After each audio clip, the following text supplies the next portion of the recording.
ওকে, so দেখি বাবা আমরা এটা, সো এটার ক্ষেত্রে আমরা কি করতে পারি দেখো, সো ডোমেইন কি হবে, ডোমেইন কি হবে, x এর নিচে যেটা আছে, ফ্র্যাকশনের নিচে যেটা আছে, x is not equals to 0, তাহলে আমরা কি বলতে পারি x belongs to any real number. Okay, x belongs to any real number.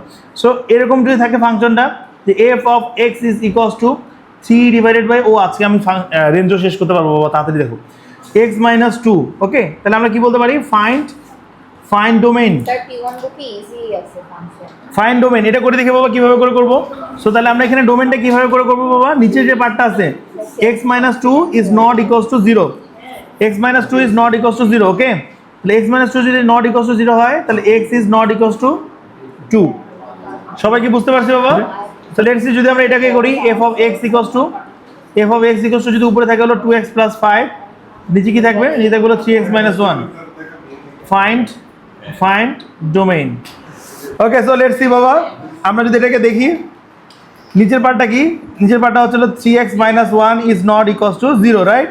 তাহলে এখান থেকে আমরা কি বলতে পারি, 3x is not equals to 1। তাহলে x এর ভ্যালুটা কি হতে পারে, x এর ভ্যালুটা কি হতে পারে বাবা, x is not equals to 1 divided by 3।